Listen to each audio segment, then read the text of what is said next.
Principal characters: Nare Maghan Kon Fatta, chief of the Keita and king of the larger nation of Manding, Old Mali, and the Mandingo people, husband of Sogolon Kedju, Sasuma Barete, and Namanje, father of Sunjata, Kolonkan, Dankarantuma, Nana Traban, and Manding Bori.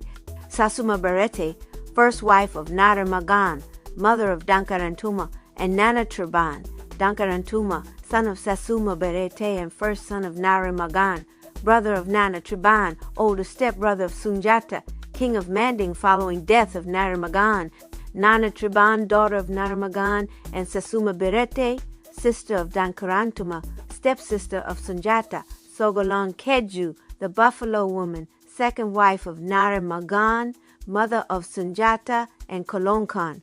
Sunjata, popular name of Marijata, son of Sogolon Kedju and second son of Nare Maghan, brother of Kolonkan, stepbrother of Dankarantuma, Nana Traban, and Manding Bori, later chief of the Keita and king of Manding, emperor of Mali and the Mandingo peoples.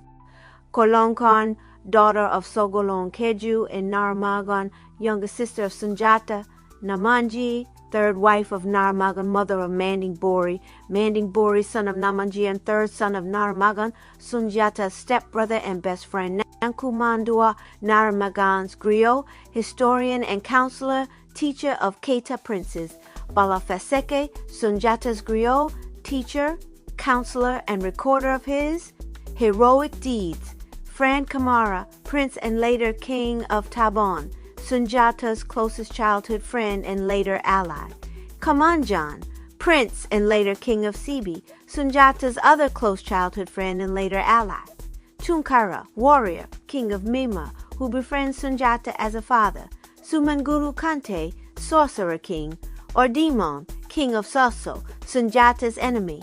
Fakoli Koroma, Sumanguru's nephew, king of Koroma, Sumanguru's chief general, until Sumanguru takes his wife, then Sunjata's ally. Sunjata. Prologue. You would call me a bard. To my own people, I am a royal griot, the historian of my village in Mali, the teacher and advisor of my king. I am the living memory of our nation's past and a master of my ancient art, just as my father has taught me what, in his time, he learned from his father. So I will teach these time-honored tales of the Keita people to my son in the form that I have learned them. It is speaking of the past and not reading about it in books that enables you, my listeners, to feel its life. However, I know more than I will tell you. Learning is a well of deep and secret waters. A griot dips into that well and gives you what you should drink. The words I speak give new birth to the ancient ones, the kings of old, enabling them to inspire those who lead us today and those who will lead us in times yet to be. I am not a seer, for I cannot see what is surely to come. Yet what I know of the past has made me wise about what may indeed come to be. Therefore, you who would learn the history of Mali, listen to my song. I will take you back to the kingdom of Manding, the land that the songs of some griots say is old Mali, and I will tell you the tale of Sunjata, the son of the lion and the buffalo, and the father of Mali and the Mandingo peoples. Greater than the famous Alexander, Sunjata moved like the sun from east to west, lighting the world with his deeds. Beloved of Allah, even sorcery proved powerless against him. Sunjata was a giant among men, a king of kings, the emperor of emperors. Chapter 1. King Nare Maghan Kon Fatta learns that if he marries Sogolon Kedju, their son will become a great ruler.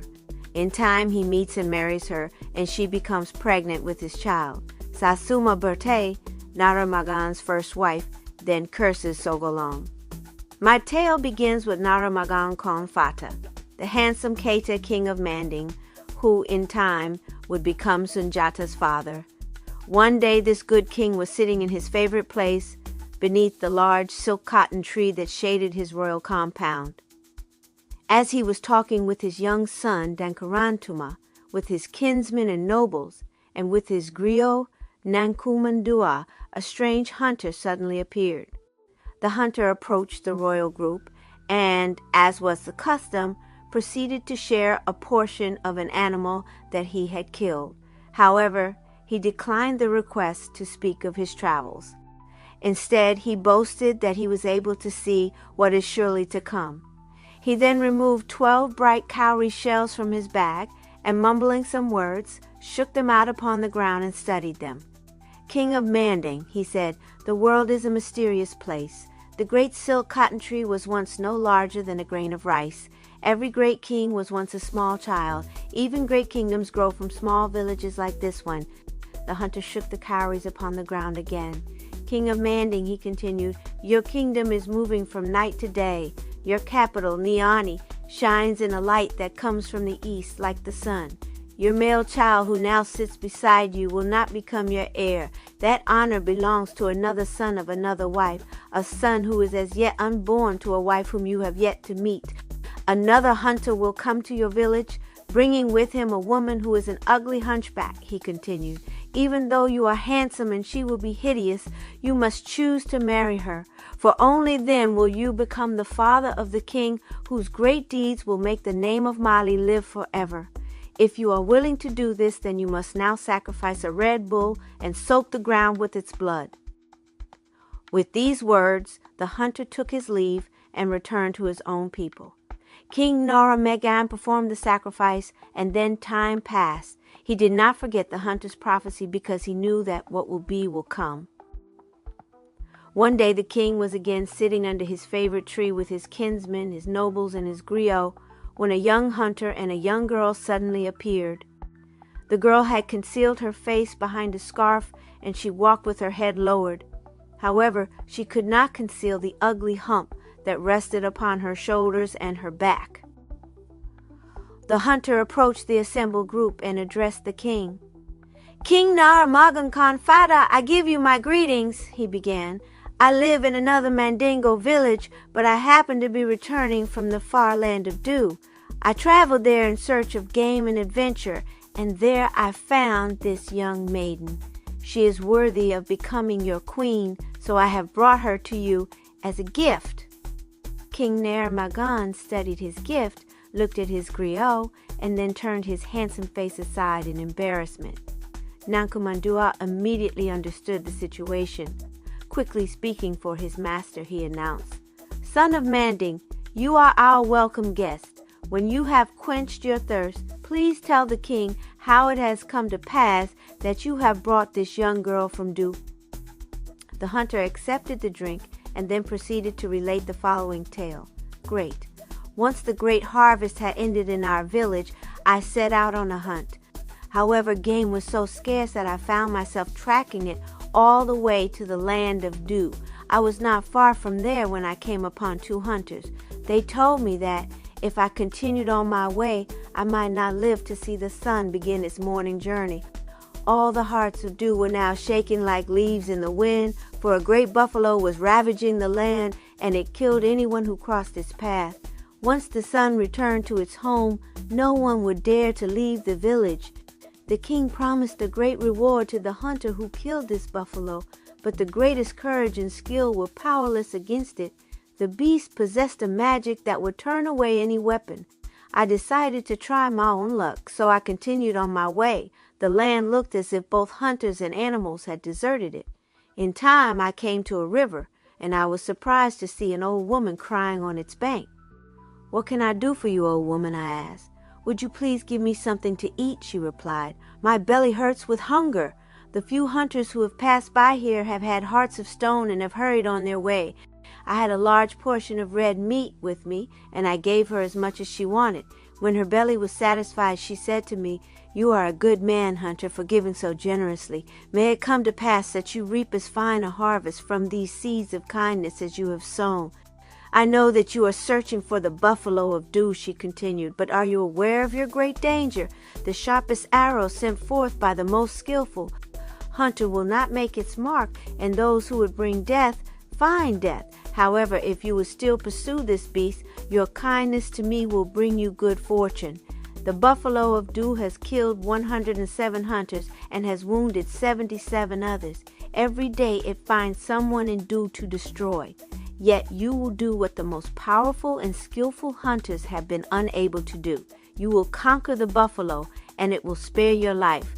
But in order to succeed, she added, you must listen carefully to my directions and follow them without fail.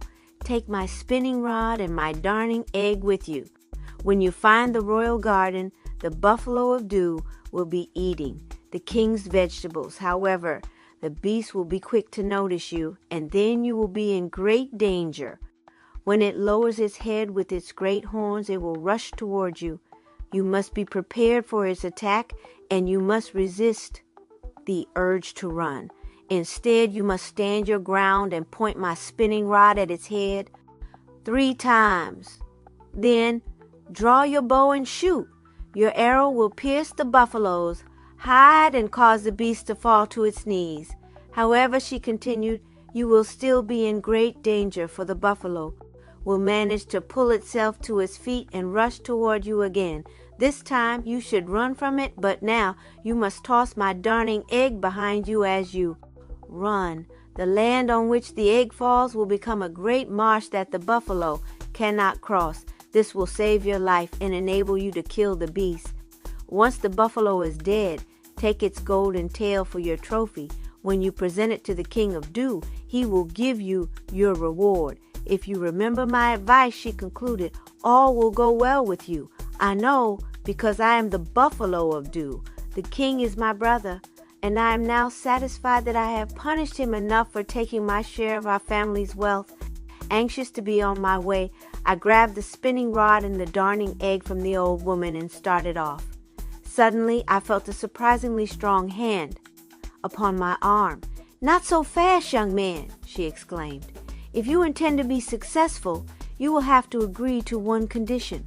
The king of Dew has announced that the man who kills the buffalo will receive the most beautiful maiden in the kingdom for his wife. However, you are not free to accept this reward. All of the maidens of Dew will gather around you, their beauty reflected in their ornaments of silver and gold. But do not be tempted by them. Instead, search for the ugliest maiden present, for you must choose her as your prize. Her name is Sogolon Kedju because she has a humpback. She is my other self, and she will be a wonderful wife for you if you are able to capture her spirit. You will find her sitting alone, watching the scene from a distance. Of course, once you make your choice known, the king and all the people of Dew will laugh at you and treat you like a fool. But be that as it will, she concluded, you must promise me that you will choose Sogolon Kedju, or else give me back my spinning rod and my darning egg right now. I took the old woman's hands between my own and gave her my sacred word. Each event came to pass just as the old woman had said it would. The buffalo charged angrily, her darning egg worked its magic, and the beast had a golden tail. The maidens of Dew were especially beautiful, and Sogolon Kedju was unusually ugly. In fact, once I chose her, I wondered if I were not really the fool that everyone thought I was. We had no reason to remain, so we left as quickly as we could, and here we are, so the hunter concluded. Fortunately, neither King Nare Maghan Kon Fatta nor his griot, Nanku Mandua, thought to question the hunter about why he had not kept Sogolon Kedju for himself.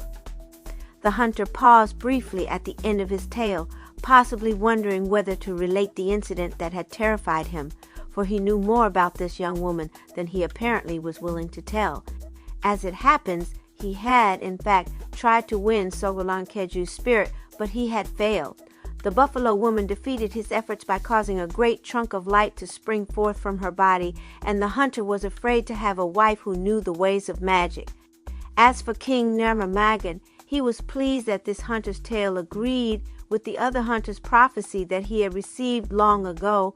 He immediately began to prepare to wed his second wife. The 12 villages of Manding and their allies were invited, and the great day was filled with singing, dancing, and the distribution of clothing, grain, and gold. King Nare Maghan could not win Sogolon Kedju's spirit on their wedding night, nor was he successful at any time during the next week. Whenever he tried to get close to her, she grew long hair all over her body. Then one night, he dreamed that the protective spirit of the kings of Manding told him to sacrifice Sogolon Kedju because it was necessary to spill her blood. Nare Maghan immediately awoke. Sword in hand, he grabbed Sogolon by her hair, awakened her, and told her his dream. In terror, Sogolon fainted, and while her spirit slept, Nare Maghan made her his wife. By the time Sogolon Kedju awakened, she was carrying the king's child within her womb. As soon as King Nare Maghan knew that Sogolon Kedju was going to become the mother of his child, he announced that if she gave birth to a male child, her son would inherit the kingdom of Manding. Sasuma Berete, the king's first wife, was overwhelmed with jealousy. The king's words confirmed the hunter's prophecy that her son, Denkarantuma, had repeated to her long ago. She secretly tried to get a sorcerer to help her kill Sogolon Kedju, but not one would agree to do it. Finally, in fury, she secretly called upon the 9 great witches of Manding, the ancient ones who rule the night and who weave the tapestry of life and death in their dark kingdom. "May Sogolon Kedju be thrice cursed," she exclaimed. "May her pregnancy be long and labored. If she gives birth to a male child, may he be deformed and helpless, and may this son bring nothing but trial and trouble on both his mother and himself." Poor Sasuma Berete. People are so impatient and blind about life. They cannot understand God's mysterious ways, nor do they realize that one's destiny cannot be changed. Each event adds its thread to the tapestry of one's life, and those who try to separate themselves from their destiny only succeed in furthering that which they would destroy. Chapter 2. After a long pregnancy, Sogolon Kedju gives birth to Sunjata, who is lame. King Nare Maghan dies, and Denkarantuma becomes king of Manding. Sunjata finally walks. Fran Kamar and Kamanjan become his friends. So it came to pass that Sogolon Kedju carried her child within her womb for 8 years.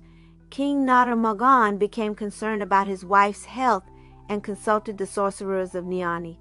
They assured him that Sogolon was quite well, but that she was carrying a child who would become a great king. They also told the king that the unborn child left his mother's womb each night while the son slept, and that he returned when the sun awakened. When you want the birth to occur, have Sogolon Kedju sleep in your own house instead of in hers, they advised. Meanwhile, place her grinding jar on her own bed and cover it with a cloth.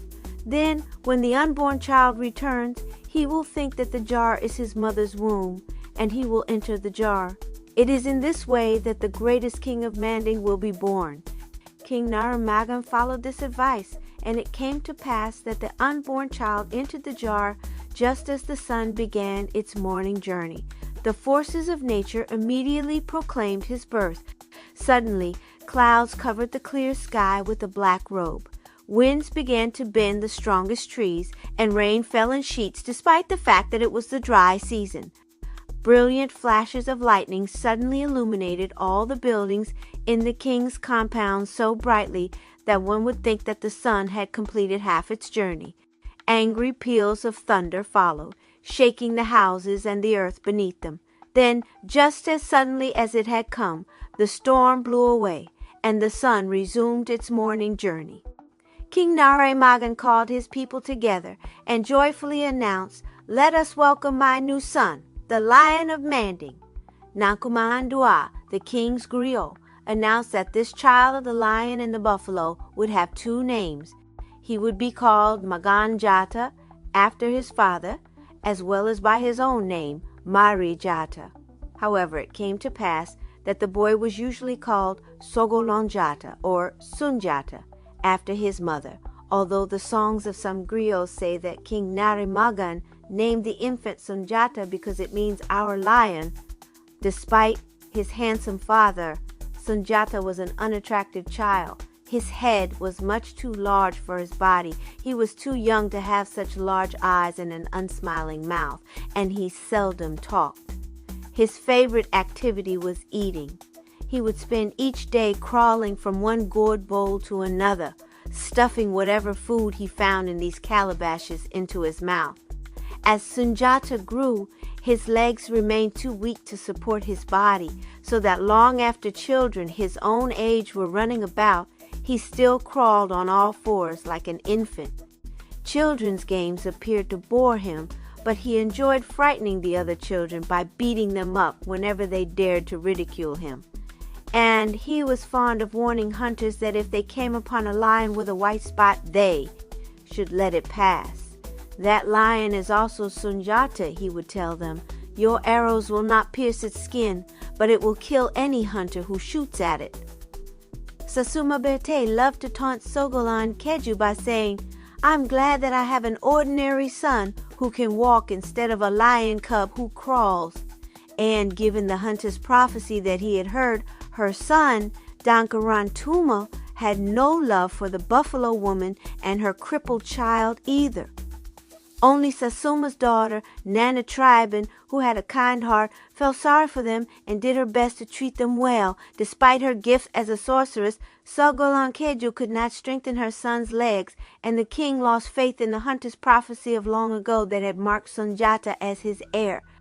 No one had ever heard of a crippled king.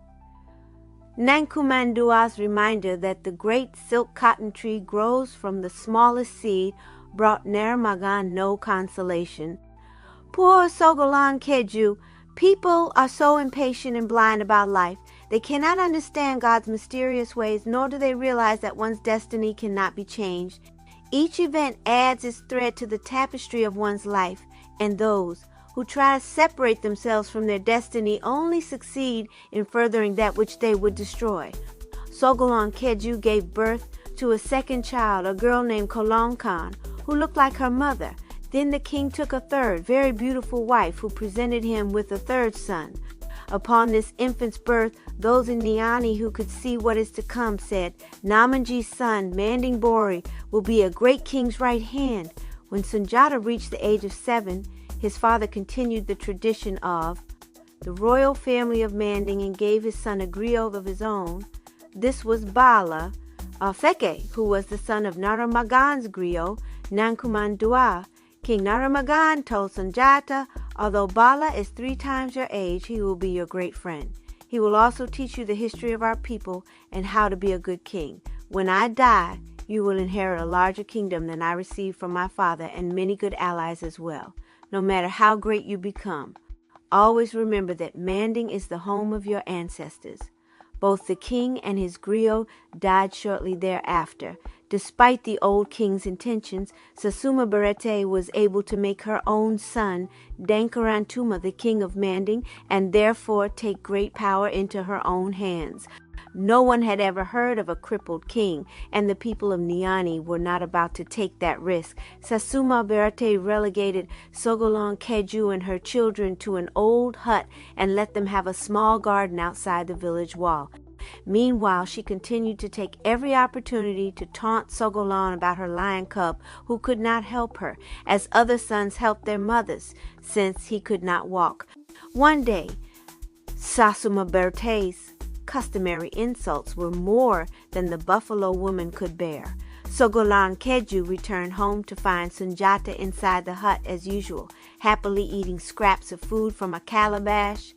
She immediately thought about how the other children his age were either outside playing or were helping their mothers by performing the necessary tasks of collecting wood for the cooking fire, picking vegetables, or hunting game animals. Sogolon became enraged as she had given birth to a lame child whom she could not heal, and in frustration she tearfully beat Sunjata with a stick. Sunjata stopped eating, calmly looked up at his mother, and asked her for an explanation. For over 4 years, Sasuma Berete has been taunting me about you, and I simply cannot bear it any longer, Sogolon Kedju exclaimed. Every day she brags about her own son, who has taken the place that is truly yours as the king of Manding. Every day she forces me to realize that you cannot do what every other child your age in Niani does so well. She continued, it is not your fault that you cannot walk, and I have tried every skill that I possess to make you well. But because of your weak legs, you cannot go with the other boys to pick baobab leaves when I need them, and I must go to this cruel woman and beg baobab leaves from her so that we can have tasty food to eat. I love you very much, Sunjata. I just wish that you could walk." When Sogolon Kedju had finished, Sunjata calmly looked up at her and said, "Mother, I do not want you to cry any more over baobab leaves and my weak legs. I will stand before the sun sleeps, and if you wish, I will bring you the whole baobab tree as soon as the sun begins its morning journey. Then all of the women and children in Niani will have to come to you when they want to season their food. But first you must ask our blacksmith to forge a very strong metal staff for me." When Bala Fasike approached the blacksmith and ordered the staff, the smith, who could see what is surely to come, exclaimed, "So this is to be the great day." "Yes, it is," Bala replied. "What has begun in the most ordinary way will be extraordinary before it ends." The blacksmith fashioned a great iron staff that was so heavy that 6 apprentices had to drag it to Sogolon Kedju's hut. Bala Fasike then said to Sunjata, "Come, Marijata, it is time for the lion cub to rise and roar. The waters of the Niger can wash a stain off one's body, but an insult to one's honor cannot be washed off as easily." Sunjata rose to his knees and leaned upon the staff, but great as it was, the staff could not bear his weight, and it broke in two. The blacksmith then fashioned a new iron staff that was twice as heavy as the first. This time it took 12 apprentices to lug it to Sogolon Kedju's hut. Again Sunjata put his weight upon it, and again it broke in two. "Iron clearly will not do for Sunjata," exclaimed the blacksmith. "A great man needs a great staff, and if the Lion of Manding is going to walk, he must have a staff of gold." So it came to pass that Sunjata finally leaned upon a great golden staff and slowly rose to his feet. In the process, his weight twisted the staff into a wondrous golden bow. The sun returned to its home as usual, and while it slept, Sunjata walked about Niani, using his wondrous bow as a staff. When the sun began its morning journey, Sunjata set his staff aside and walked to the baobab tree that provided the village children with its leaves, tore it out by its roots, and carried it home to his mother's hut. "Now, mother," he exclaimed, "the people of Niani will have to come to you for their baobab leaves." Sogolon Kedju had begun to teach her son the arts of medicine and the ways of the wild animals. Now that he could walk into the forest and collect wood for his mother's fire, as all the other boys did, Sunjata announced, "Let no one ridicule my mother by saying that I cannot provide her with wood for our fire." He then asked the forest animals to bring enough wood to fill the huts of his mother and of all the women who had helped her during the many years that he had been lame. Acting out of both respect and fear, the animals honored Sunjata's request, so it came to pass that the buffalo woman and her son suddenly became accepted and respected by the people of Niani. The villagers now looked upon Sogolon Kedju as a model wife and mother. She was properly humble and modest, and she treated the members of her larger family with respect and wherever possible with love. Moreover, since a son always takes his spirit from the mother who gave him life, every mother in Niani who had a son close to Sunjata's age now wanted him to play and hunt with the buffalo woman's son. For both social and political reasons, it was the custom at that time to send the prince of one kingdom to be reared in the court of a different kingdom. This arrangement assured a period of peace between the two kingdoms, and years later, the kings who had been childhood friends usually became allies. Once Sunjata could walk, the kings who were allies of Manding and who had sons who were close to Sunjata's age sent these children to the court in Niani. Two of these young princes, Fran Kamara, who was the son of the king of Tabon, and Kamanjan, who was the son of the king of Sibi, became Sunjata's close friends. Whatever they did, whether it was playing games, hunting game animals, or sitting at Sogolon Kedju's feet while she told them tales about the animals, they were always together. By the time Sunjata had reached the age of 10, he was as strong as 10 men and had become unusually skillful at hunting game, his favorite activity. He spoke to the other princes as their leader. His younger brother, Manding Bori, already was his constant companion and his best friend. Chapter 3. Sunjata kills the beast that is ravaging Niani and becomes a hero. It came to pass at this time that a strange animal began to ravage the crops that grew in Niani. The kingdom of Manding was known for its hunters, and they were quick to take this opportunity to show off their courage and skill. Coming from far and wide in the kingdom, one group of hunters after another arrived in Niani and set out to kill the beast. 1 week passed, and they had no success. 2 weeks passed, and they had no success. 3 weeks passed, and they had no success. 4 weeks passed, and still they had no success. Group after group showed the greatest courage and skill, but they were all powerless against this beast. It possessed a magic that would turn away any weapon and a strength that would kill any man. The most skillful hunter who sent forth the sharpest arrow would find himself charged and mortally wounded by the beast that he had attempted to kill. Therefore, by the end of a month, the greatest hunters had decided that they could do nothing more and had returned to their own villages. Sunjata was much younger than they, but he knew that he was not only a skillful hunter, but a sorcerer as well. He said to his mother, "If I am able to kill the beast that is too powerful for all the hunters of Manding, maybe it will prove to the people of Niani that the Lion of Manding is their true king and the one who should be ruling our kingdom. This is indeed just the task for you, my son," Sogolon Kedju replied. "I know that your father found it necessary to kill a young man who attempted to take over our kingdom. I also know that the mother of that youth is as powerful a sorceress as I am, and that she turns herself into this beast and destroys our crops in order to punish our people for her son's death. If you wish to kill the beast, you will first have to conquer it in its human form. Therefore, Sunjata," she continued, "in addition to your food, I will give you a gold coin that I have been saving for you and 2 white kola nuts. Put them into your hunter's bag and gather 25 cows from the royal herd. When the sun begins its morning journey, take these with you into the forest, and what will be will come." So it came to pass that Sunjata set out on his first heroic adventure.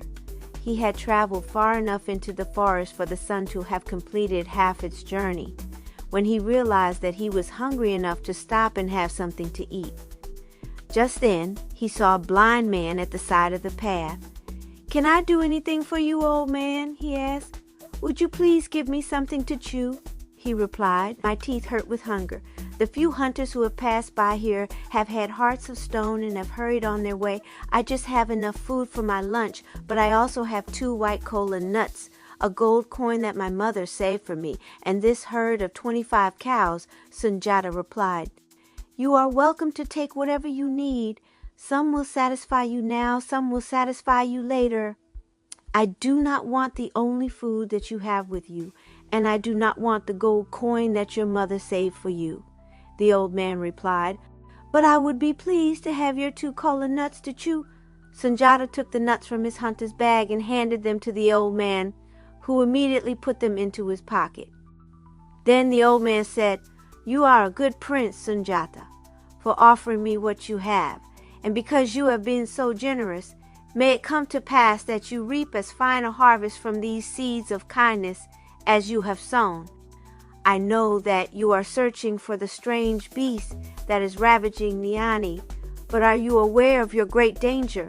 The sharpest arrow sent forth by the most skillful hunter will not make its mark, and those who would bring death find death instead. However, if you would still pursue this beast," he continued, "your kindness to me will bring you good fortune.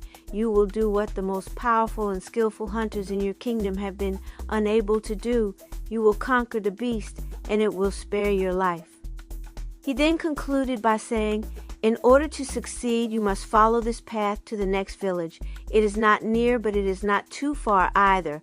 When the sun begins to return to its home, you will come upon its walls. Then you must look for an old woman. She will be working in the field, using a broken calabash to remove the chaff from her grain, and on the ground beside her will be a stack of wood. You must give her the gold coin that your mother saved for you, and you must manage to get her to let you stay in her house with her. If you succeed, what will be will come." Sunjata continued on his way. As the old man had said, he came to the walled village and the old woman just as the sun was beginning to return to its home. When Sunjata approached her, the woman saw him and stopped working. She then bent down to pick up her wood and appeared to be ready to return to her home. Sunjata took the gold coin from his hunter's bag, dropped it into her calabash, and said, "Here, old woman, take this coin, and may it make your life a little easier." The old woman stared at him and asked, "Who are you, and why are you here?" Sunjata decided that it was best to conceal his identity, so he created both a name and a task. "I have come to sell my cows at your village market," he replied, "but I have arrived so late that I need a place to spend the night. May I stay with you?" "My hut is too small and I have no one to wait on you," she replied. "It is all I can do at my age to take care of myself." "Do not worry, old woman," Sunjata replied. "No hut is too small for my needs, and it is I who will take care of you." So it came to pass that Sunjata stayed the night with the old woman. When the sun began its morning journey, he killed one of his cows and gave the old woman its meat. He then spent the day at the village market, where he sold the cows that he could sell. At the end of the first day, he had sold 3 cows, and he spent the night with the old woman.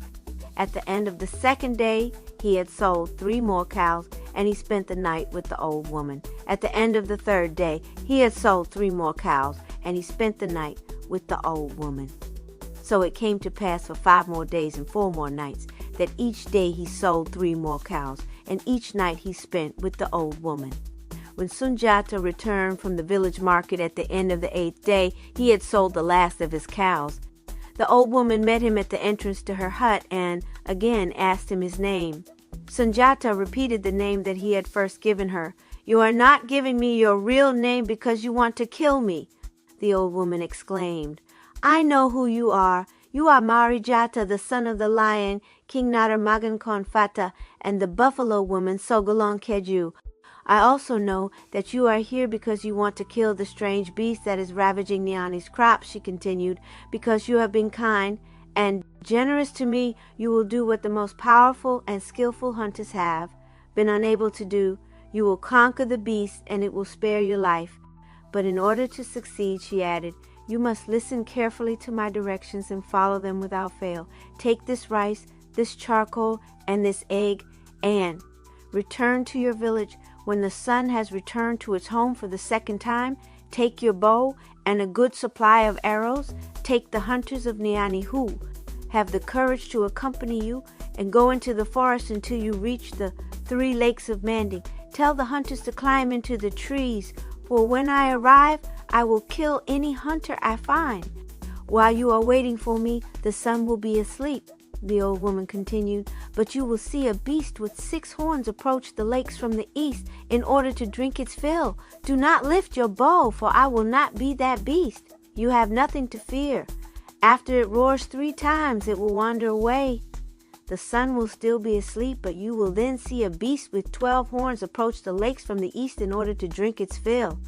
Do not lift your bow, for I will not be that beast. Again, you will have nothing to fear. After it roars 6 times, it will wander away," she continued. "Just as the sun is about to begin its morning journey, you will feel the earth shake under your feet, and you will hear the forest rustle as if an band of warriors is marching through it. Then you will see a great beast with 18 horns, and with an eye in the middle of its forehead, approach the lakes from the east in order to drink its fill. Army, after it roars 9 times, you must lift your bow, for I will be that beast. You must send forth your arrows while I drink from the first lake, but you have nothing to fear. You must send forth your arrows while I drink from the second lake, but still you have nothing to fear. However, if you do not stop me from drinking from the third lake, I will kill you," she exclaimed. "I will confront you between the second lake and the third lake. You will now be in great danger.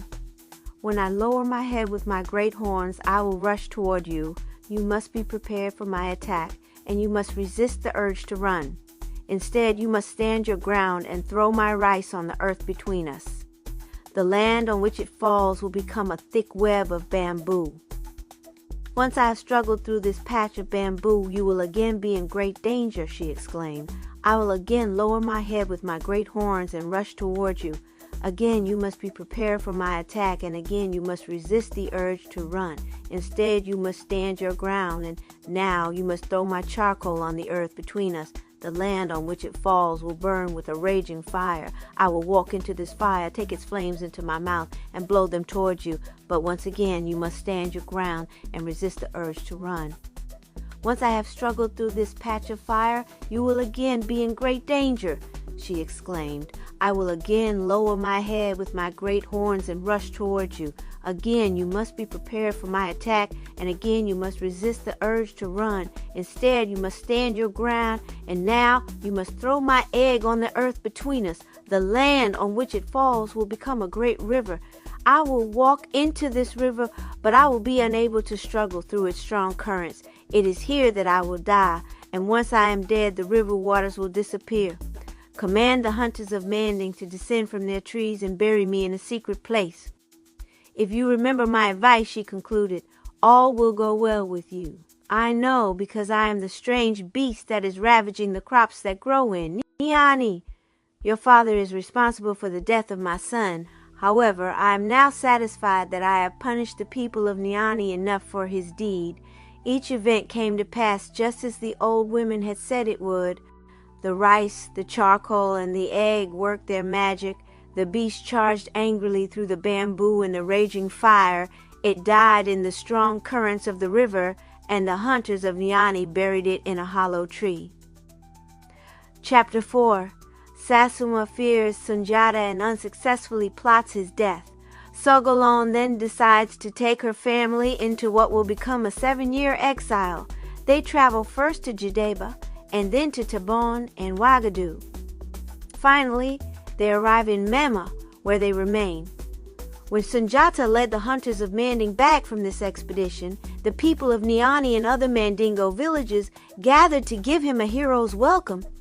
They now held Sogolon Kedju and her son, whom they called the Lion of Manding, in such high regard that Sasuma Berte feared the loss of her son's position, and with it, the loss of her own power. The court at Niani will surely remember the hunter's prophecy of long ago, and Marijata will take his place as the true king of Manding, she thought to herself. Then what will become of my son Denkarantuma, and what will become of me? Unless I act quickly, the buffalo woman and not I will be the mother of the king, and she, not I, will have that power. So it came to pass that, like the spider who spends its life spinning webs in which to trap and kill its prey, Sasuma Berte again called upon the 9 great witches of Manding, the ancient ones, who rule the night and who weave the tapestry of life and death in their dark kingdom. Marijata deserves to die, Sasuma told them when they appeared before her. If you permit him to live, he will only bring endless troubles upon the people of Niani. To these words, the eldest and most powerful ancient one replied, It is true, Sasuma Berte, that life and death are one thin thread in the tapestry of each person's life, but every event has a cause.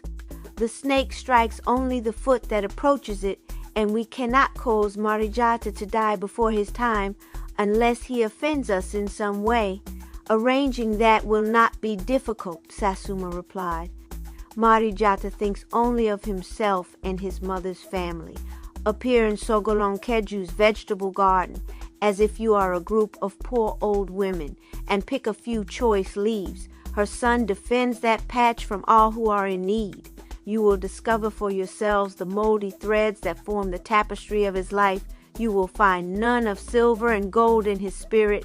Take what you need from him, and he will be quick to whip you despite your age and your need. So it came to pass that, as the sun was returning to its home, Sunjata returned from the hunt to find 9 poor old women stealing his mother's vegetables. As soon as they saw him, they ran from him in terror. "Welcome, old folk," Sunjata cried.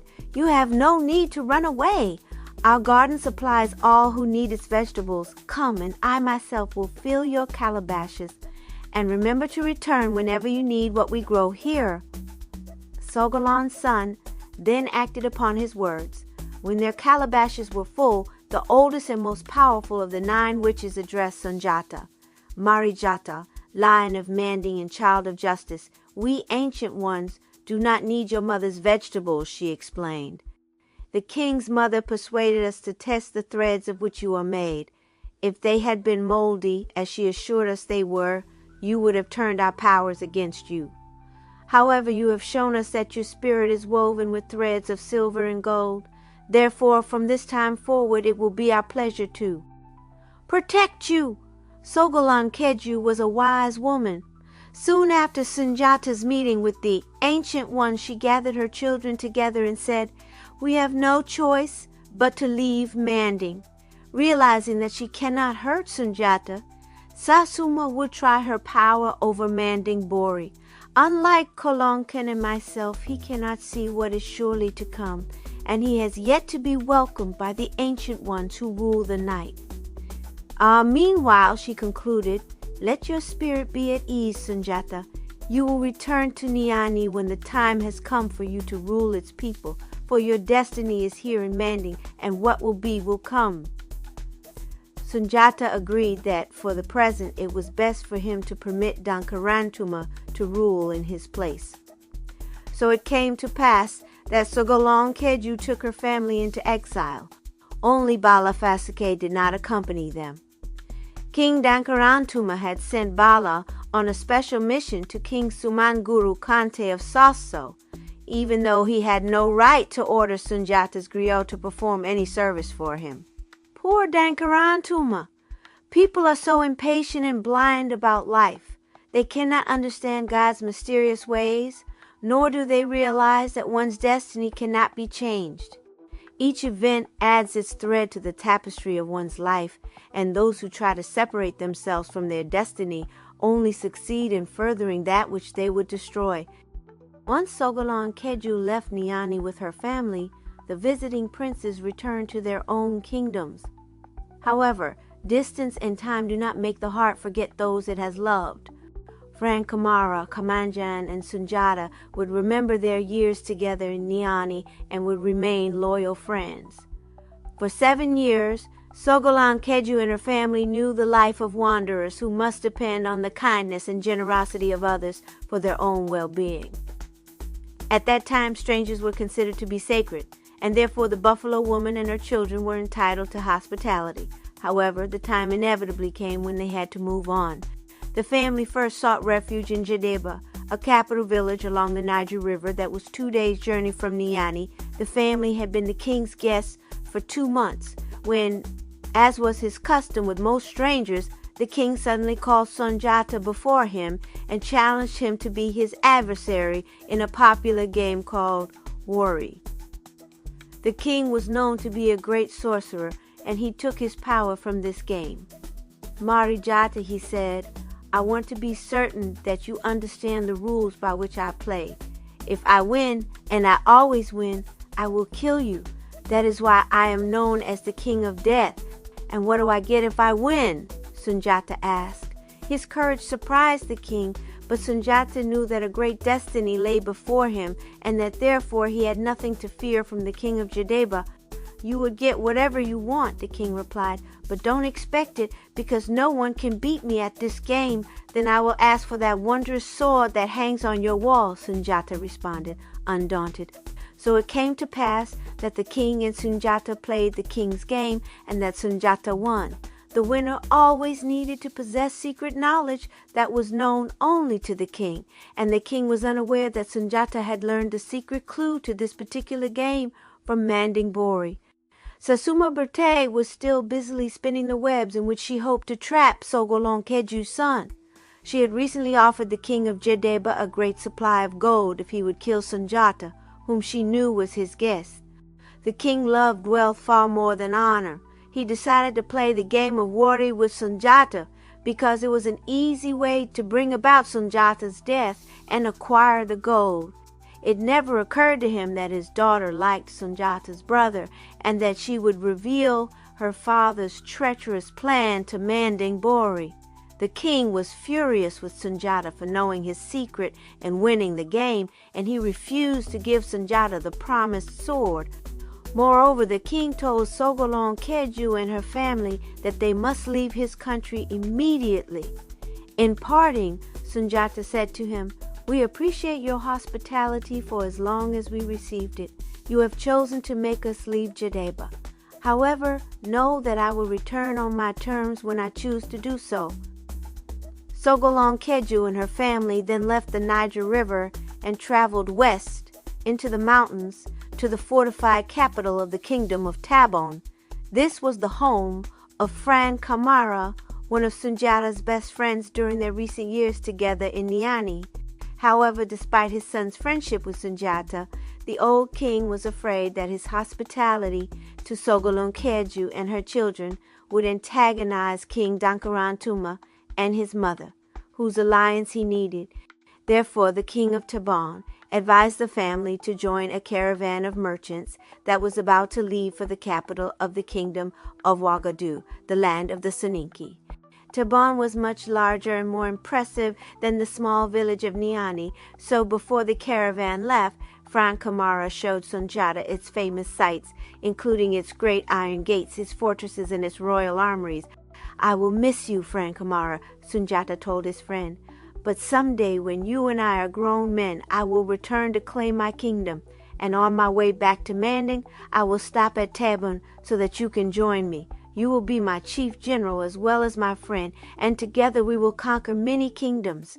The long days spent in travel to Wagadu passed quickly because the merchants told Sunjata all about the greatest king of that time, Sumanguru Kante, the sorcerer king of Saso. He was known to be a man of great wealth, extraordinary power, and unbelievable cruelty. Sunjata was particularly interested because it was to Sumanguru's court that Dankarantuma had sent Bala Faseke, his griot. Sunjata had spent all his life in the village of Niani, and he found Wagadu to be even more remarkable than Tabon. This city had once been ruled by the descendants of Alexander the Great. Now it was protected by great walls which, as tall as they were, still permitted a view of the many mosques within. Inside the walls, the narrow streets teemed with camels and their traders, many of whom were Moors from the Sahara region. Sunjata was not surprised to find that the king of Wagadu lived in an impressive palace. This king greeted Sogolon Kedju and her family with great warmth. "Consider Wagadu to be your new home," he told them. "The kingdoms of Manding and Wagadu have been friends from time of old. Once all of us even spoke your beautiful language. Today few remain who can speak the Mande language, but many will still be able to understand it." The king was as good as his word. He treated Sogolon Kedju and her children as if they were part of the royal family. During this time, Sunjata's unusual social and political skills led the king to remark, "It is clear that one day Marijata will be a great king. He remembers everyone, and he commands in a way that leads others to obey." Unfortunately, however, Sunjata and his family were only able to remain in Wagadu for a year because Sogolon Kedju became very ill. Thinking that she would recover if she returned to a town on the Niger River, the king sent the family to his cousin, King Tunkara, in Mima, the capital of that great kingdom. When Sogolon Kedju and her family arrived, they were first warmly welcomed by King Tunkara's sister, who immediately became Sogolon's friend. Here, many people spoke the Mande language, and Sogolon, as well as her children, thrived. When King Tunkara returned from his military campaign, it was obvious that he was a great warrior. Sunjata was invited to participate in one of these campaigns as soon as he became 15. The warrior king and his cavalry were amazed at the youth's great courage, self-confidence, and strength in battle. Despite the fact that he lacked skill, Sunjata had caused the enemy to retreat in panic. Many a warrior said to his companions, "That youth will be a fine king." As for King Tunkara, he embraced Sunjata and joyfully exclaimed, "Marijata, surely destiny has sent you to me. It will be my pleasure to train you to be a great warrior." Thereafter, King Tunkara, who had no heir, kept Sunjata at his side and instructed him as if he were his own son. Sunjata repaid his efforts by earning an extraordinary reputation, first among the king's warriors, then among the people of Mima, and finally among Mima's enemies. The warrior king and his people were overjoyed because now they could look forward to a future in which Sunjata would be their king.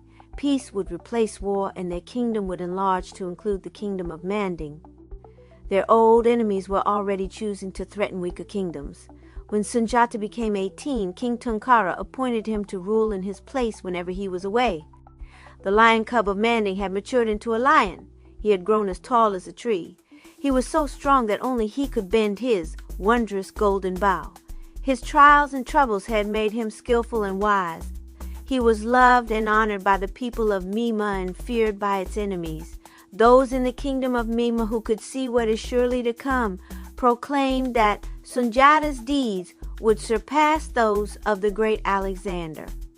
So it came to pass that Sogolon Kedju said to her son, Marijata, the time has come for you to fulfill your destiny in your own kingdom of Manding. You must have patience as well as skill, but what will be, will come. By this time, King Sumanguru Kante of Saso had conquered so many kingdoms that it was clear to Sunjata that he would eventually have to confront the great sorcerer king in order to reclaim Manding. Chapter 5. Meanwhile, Sumanguru Kante has his way in the western kingdoms, and both Bala Fasike and Nana Triban prepare to help Sunjata conquer the sorcerer king. Sumanguru Kante was the son of a Soninke warrior and was a member of the caste of blacksmiths that had been the first to tame fire and teach others how to forge iron into weapons. Long ago, the sorcerer king had consulted a Muslim who was known for his knowledge of supernatural events.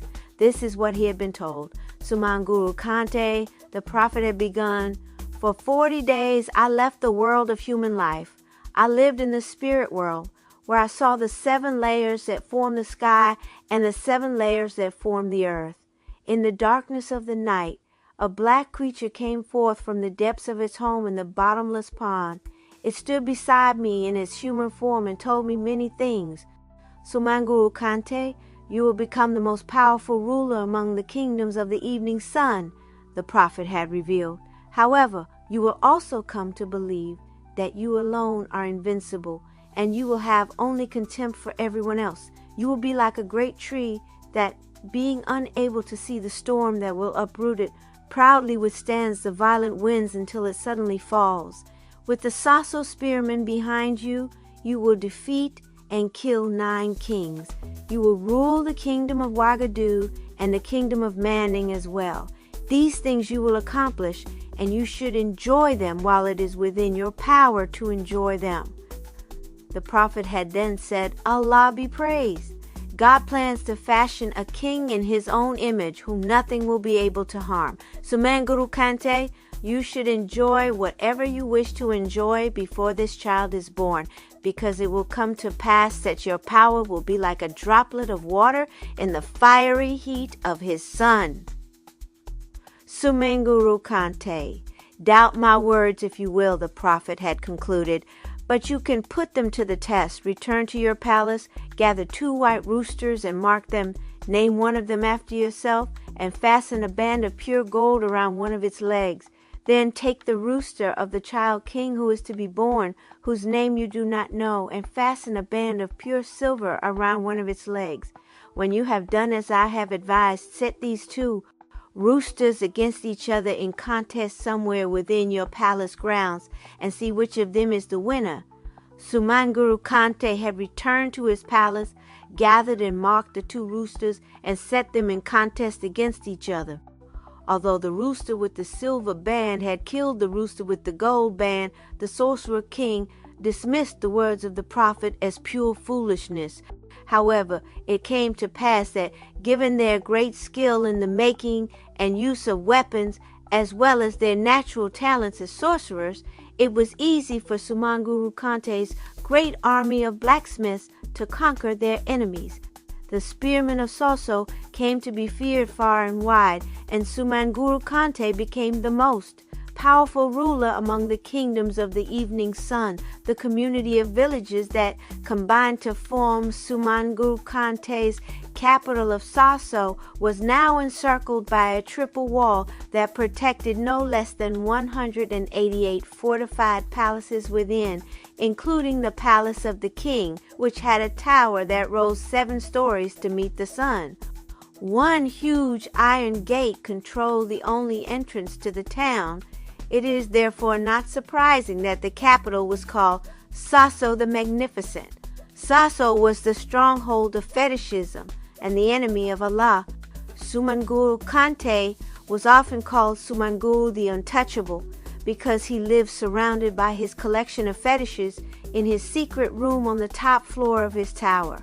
The sorcerer king could transform himself into 69 different shapes, and his fetishes contained such great supernatural power that they terrified every king and brought those who dared to fight Sumanguru to their knees. Therefore, no one could measure Sumanguru Kante's power, and no one could find a way to conquer him. So it had come to pass that Sumanguru Kante now had cause to believe that he alone was invincible, and therefore he had come to have contempt for everyone else. He was indeed like a great tree that, being unable to see the storm that will uproot it, proudly withstands the violent winds until it suddenly falls. With the Saso spearmen behind him, he had already defeated and killed 9 kings. He now ruled the kingdom of Wagadu, and for the past 3 years, the kingdom of Manding as well. He was considered to be a demon king, one who was known to steal maidens without marrying them and to flog old men in the streets of Saso. And he had brought nothing but war to his people. In the years before Sasuma Berte's son Dankarantuma surrendered the kingdom of Manding to Sumanguru Kante, Dankarantuma had tried to please the sorcerer king and establish a political alliance with this ruler who terrified him. Therefore he sent his sister, Nare Maghan, to Saso against her will to become Sumanguru's wife. Fortunately for the unhappy maiden, Balafasika Sunjata's griot was there to befriend her. Together they devised a plan whereby Nare Maghan could do her part to discover the source of Sumanguru Kante's great magical powers and thereby help to bring about the eventual destruction of the demon king. First, Nana succeeded in becoming Sumanguru's favorite, and then she became his best friend. However, she would not become his wife before he agreed to give her what she wanted. Pretending to hate Sunjata as much as her mother, Sasuma Berte, did, Nana told Sumanguru, "I have come to you because I want to be your wife. Marijata knows this because I told him when I refused to marry your nephew, Fakoli Koroma, the man he had chosen for me. I told him that I would only marry the man whom I chose for myself, and that you are worth more than 1,000 Fakolis. This is the real reason why Marijata is your enemy. It is because I want to be your wife," Nare Maghan continued, "that I am willing to reveal my brother's secrets to you, and what I can tell you will help you win the war that is bound to occur between the two of you." "I am ready to marry you today," Sumanguru Kante exclaimed. "I have never met a woman like you. You are truly magnificent, but you have only heard what I am willing to do for you." Nare Maghan replied, "Now you must hear what you must be willing to do for me. You and I have come to one another because we have freely chosen to do so. No one has made this decision for us. Therefore, before we marry, it is only proper that we know each other's secrets and that we reveal our taboos. Your power makes all other kings weak in their knees so that they fall before you," she exclaimed. "The look in your eyes causes the eyes of others to turn away in fear. Your arm is stronger than the arms of 10 warriors. I must know what gives you your great strength so that I can help keep you strong, and I must know what it is that can hurt you so that I can protect you from harm." "I am yours," Sumanguru Kante exclaimed. "I will tell you what I have told no one. Arrows and spears have no power to kill me. Even witchcraft has no power to kill me. The true source of my power comes from my ancestors through the fetishes that live in my secret sacred room. I worship these fetishes, since it is they who give me the strength of 10 warriors and who protect me from harm. My ancestors have decreed that their power is mine as long as the one thing that can kill me does not touch me. I fear only the sharp spur on the leg of a 1-year-old white rooster. If that spur has been removed and has been filled with the pure dust of gold and silver, should such a spur ever touch my body, my ancestors will remove their power and their protection. My fetishes will no longer make me invincible, and I will surely die. Now, Nana Triban, will you be mine? Asked the Demon King. Of course, Nana Triban exclaimed. She smiled, secretly waiting for the time when she could reveal this information to Balafaseke and then to Sunjata. Meanwhile, the clouds of war sprouted like poisonous mushrooms in the damp soil of a forest. Sumanguru Kante's love for Nana Triban did not deter him from taking the wife of his nephew and Chief General Fakoli Koroma. Outraged, Fakoli declared war on his uncle, thereby giving many of the kings the courage to support him. King Dankarantuma of Manding was among them. He now gave up trying to please Sumanguru Kante and instead gathered his warriors and marched to join Fakoli Koroma. However, Sumanguru attacked him before he reached Fakoli, and Dankarantuma, never a lion at heart, panicked and ran like a hare from the sorcerer king and from his kingdom as well. He sought refuge in the forests of Guinea, where he established a village called Kisidugu, the place of safety. Clearly, a king who had possessed power had lacked courage. Other kings possessed courage but lacked power, and the king who would possess both courage and power was still in the kingdom of Mima. So it came to pass that, with no one to stop him, Sumanguru Kante burned Niani to the ground and proclaimed himself to be the king of Manding. Those who can see what is surely to come told the people of Niani that their kingdom would be restored by its true king, he who possesses a double name. Clearly this was the son of the lion, King Nare Maghan Kon Fatta, and the buffalo woman, Sogolon Kedju, but no one had heard anything about Sogolon's family for 7 years. Therefore, the seers of Manding advised members of King Nare Maghan's old court to conduct a search by dressing as merchants and selling their local wares in the major towns along the Niger River. One of these towns was Mema.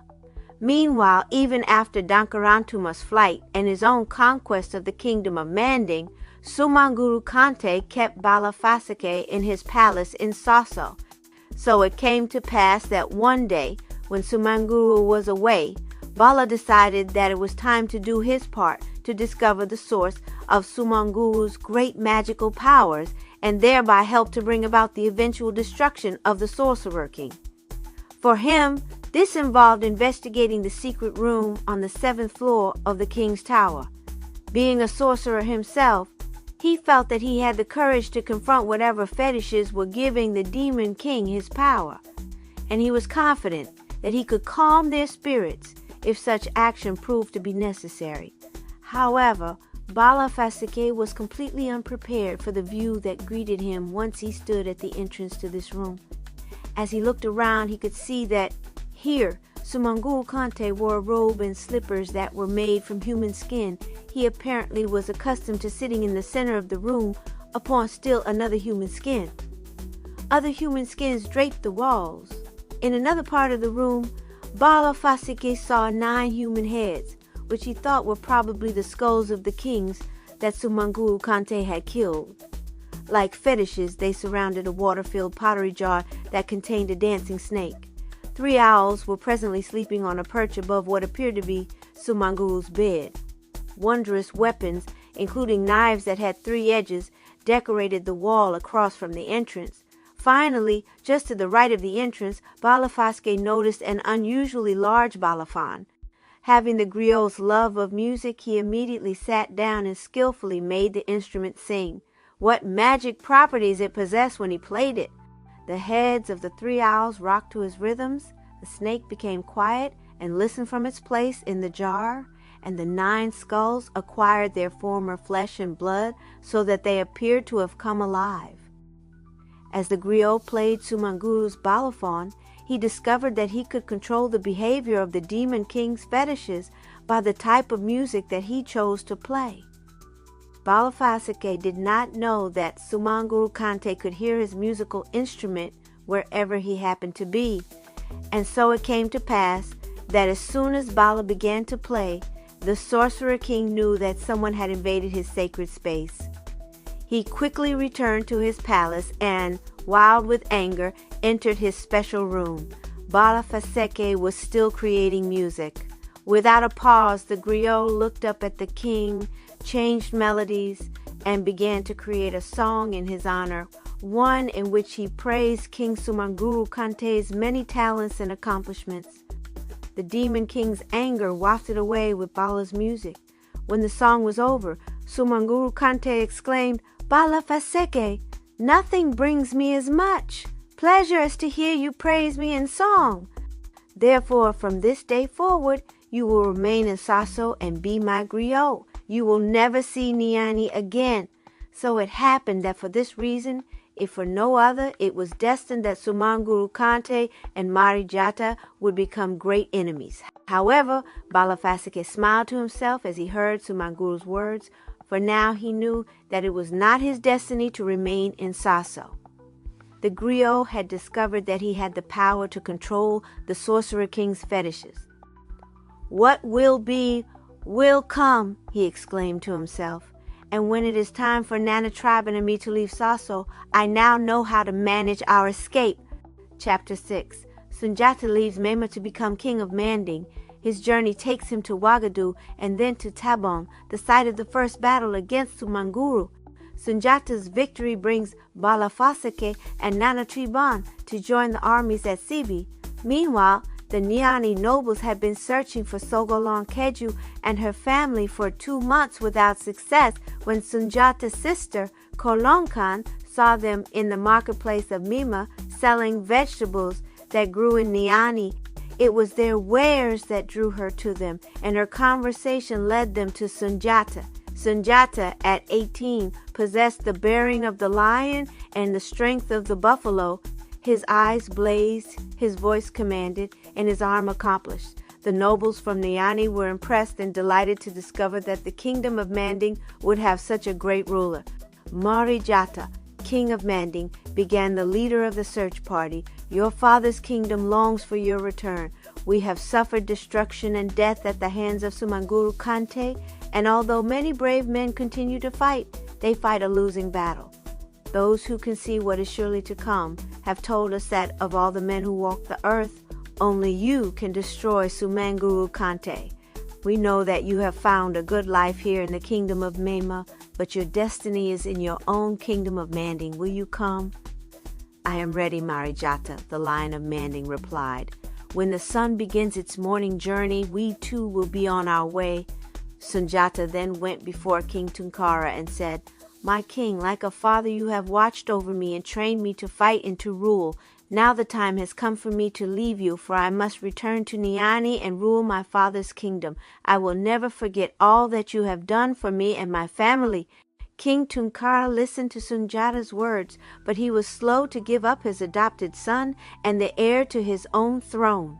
Sogolon Kedju had suddenly developed a great fever and had died, and the warrior king selfishly tried to tie her burial to Sunjata's remaining in Mima with him.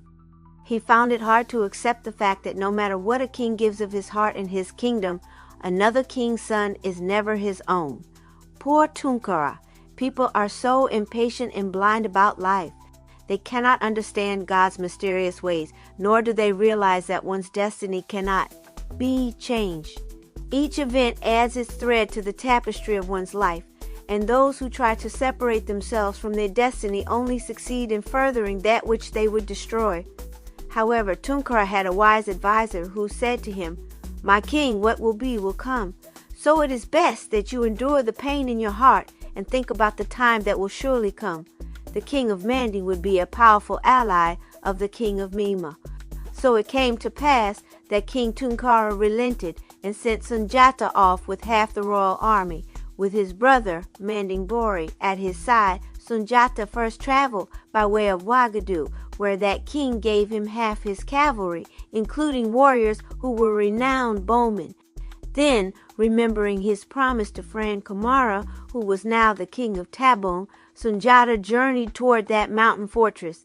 As they traveled, he listened to the tales of the great Alexander, who had also crossed the world from west to east. The Lion of Manding hoped that he too would gain such power, wealth, and fame. Sumanguru Kante, the sorcerer king, had it within his power to know Sunjata's location, and he decided to prevent the Lion King from reaching Tabon. He commanded his son to take an army and block the one possible entrance, which was the valley road. However, an army of Saso spearmen did not daunt Sunjata. Faster than lightning, more frightening than thunder, and more unpredictable than a flood, the Lion King pounced on his enemy like a lion among sheep. The earth soon ran red with Saso blood. Many warriors found death beneath the hooves of Sunjata's horse. Others dropped their heads beneath his sword as a tree drops its ripe fruit. Sumanguru Kante's son and his spearmen panicked and fled in terror toward Saso. Friend Kamara, now called the Feared One of Tabon, arrived in time to celebrate his friend's victory. He had become a great warrior king who led an army of skilled and fearless blacksmiths, many of whom were known for their use of the bow. It was common knowledge that Friend Kamara himself could split the heads of 10 warriors with just one swipe of his iron sword. "Mari Jata, dear friend," the king of Tabon exclaimed, "I put myself and my army at your command. Together we will conquer Sumanguru Kante or die." So it came to pass that the Lion of Manding became the commander of 3 great armies, those of Mema, Wagadu, and Tabon. When Sumanguru's son returned to Soso, he told his father, "Sunjata is greater than a lion. No one can conquer him." These words suddenly reminded Sumanguru Kante of an old prophecy that had implied that he would remain in power until a great young king killed him and conquered his kingdom. He remembered how he had laughed at such foolishness. However, now he realized that many of the events that the prophet had revealed had indeed come to pass. Therefore, he thought that it would be wise at this time to consult another Muslim who was known for his knowledge of supernatural events. This is what he was told. "Sumanguru Kante," the second prophet began, "you have become the most powerful ruler among the kingdoms of the evening sun. However, believing that you alone are invincible, you have only contempt for everyone else. You are like a great tree that, being unable to see the storm that will uproot it, proudly withstands the violent winds until it suddenly falls. With the Saso spearmen behind you, you have already defeated and killed 9 kings. You now rule the kingdom of Wagadu and for the past 3 years the kingdom of Manding as well. These things that you have accomplished, enjoy them now, Sumanguru Kante, while it is still within your power to enjoy them." "For 40 days I left the world of human life," the prophet continued. "I lived in the spirit world, where I saw the 7 layers that form the sky and the 7 layers that form the earth. In the darkness of the night, a familiar spirit came forth and stood beside me in its human form. It told me that a king lives who does not recognize the power of God, and that, praise Allah, God has fashioned another king in his own image whom nothing can hurt, nothing can alter God's plan. Compared to you, Sumanguru Kante, this other king is but a child, and yet your power will be like a drop of water in the fiery heat of his sun." "Sumanguru Kante, doubt my words if you will," the prophet concluded, "but you can put them to the test. Return to your palace, gather 2 white rams and mark them, name one of them after yourself, and place a band of pure gold upon one of its legs. Then take the ram of the one whom you fear, the child king whose name you do not know, and place a band of pure silver upon one of its legs. When you have done as I have advised, set these 2 rams against each other in contest somewhere within your palace grounds, and watch carefully to see what happens. For if you touch this child king, whatever the other ram has done to your ram, the child king will do to you." Sumanguru returned to his palace, gathered and marked the 2 rams, and set them in contest against each other. When the ram with the silver band killed the ram with the gold band, the sorcerer king knew that Sunjata was the child king of these prophecies and his great enemy. So it came to pass that Sumanguru Kante gathered his great army of Saso spearmen and decided to conquer the lion of Manding at Tabon. From the top of one of the hills, the sorcerer king studied Sunjata's battle strategies. He watched as the lion king, wearing the Muslim attire of Maima, would surprise the enemy by charging prematurely with Tunkara's well-trained cavalry. Meanwhile, the bowmen of Wagadu and Tabon, under the command of Frank Kamara, would defend the rear and respond to surprise attacks. Keeping his eyes on Sunjata's white Muslim turban, Sumanguru Kante entered the battle. As soon as Sunjata saw him, the Lion King came within range and hurled his spear at his enemy's chest. However, like a rock, it bounced off. Sunjata then sent forth an arrow, but Sumanguru caught it and waved it triumphantly at him. Spear in hand, the Lion King was charging forth once again when suddenly the sorcerer disappeared. It was Manding Bori who noticed that Sumanguru Kante was again observing the battle from the top of one of the hills. Later, while the sun slept, Sumanguru Kante gathered his warriors and initiated a surprise attack on Sunjata's forces. At first, it looked as if the sorcerer king would be successful, but the combined armies soon rallied and retaliated. Once again, the army of Saso spearmen did not daunt Sunjata. Faster than lightning, more frightening than thunder, and more unpredictable than a flood, the Lion King pounced on his enemy like a lion among sheep. The earth soon ran red with Saso blood.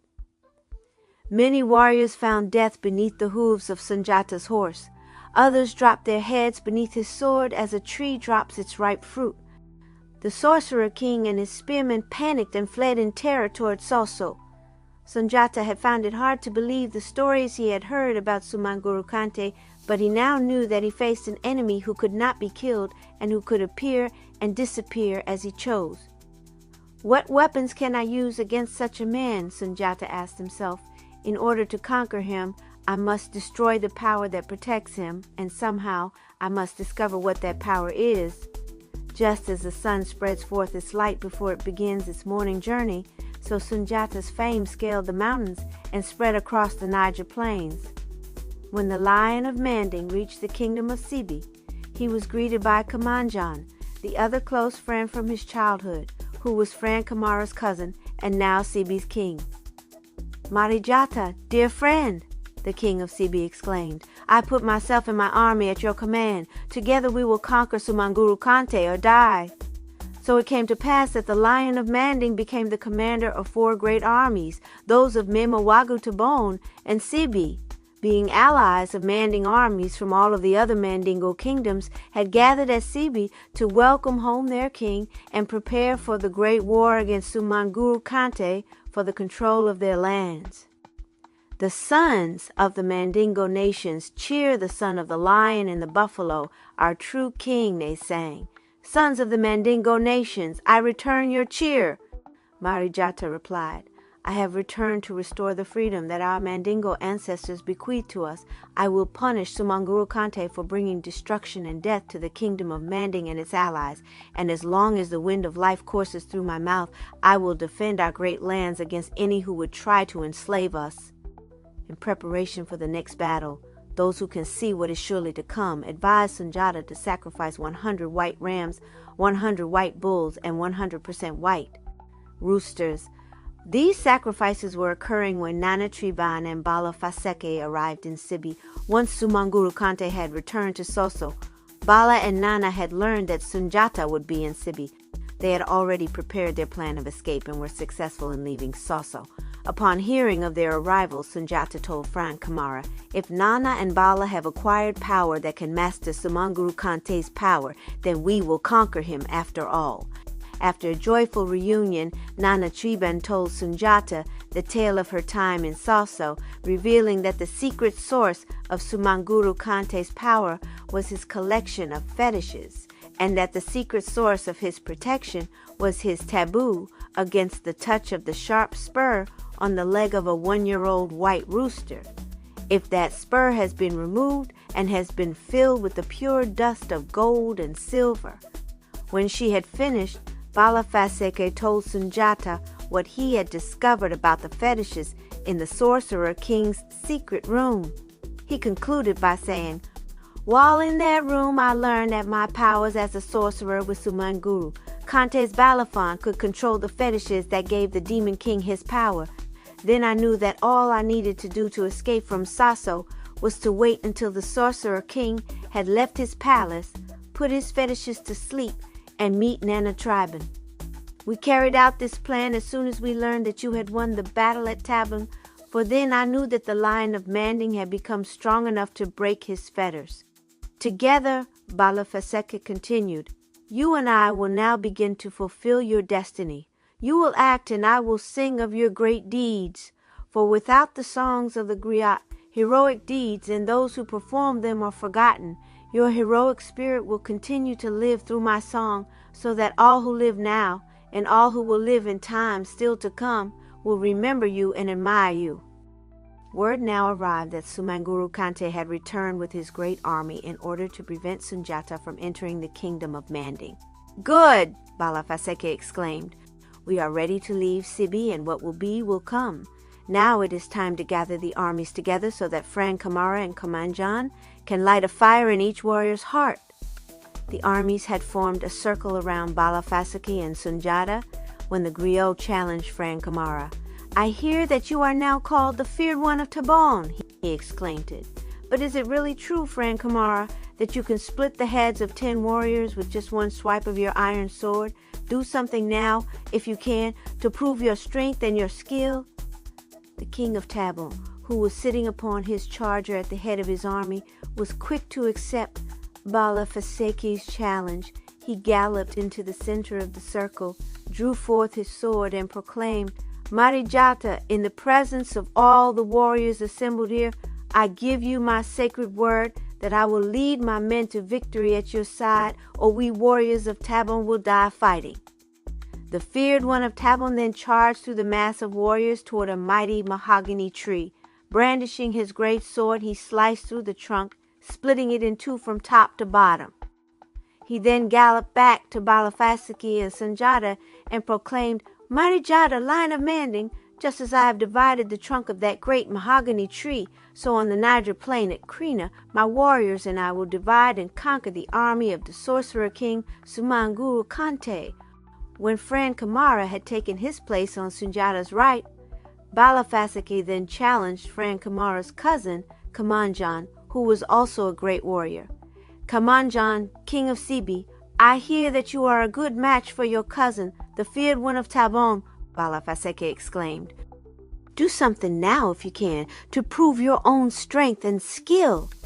The king of Sibi, who was sitting upon his charger at the head of his army, was quick to accept Balafaseke's challenge. He galloped into the center of the circle, drew forth his sword, and proclaimed, "Marijata, in the presence of all the warriors assembled here, I give you my sacred word that I will lead my men to victory at your side, or we warriors of Sibi will die fighting." Kamanjan then charged through the mass of warriors toward the mighty mountain that watches over Sibi. Brandishing his great sword, he sliced through its red rock, causing the earth to shake and the air to become red with dust.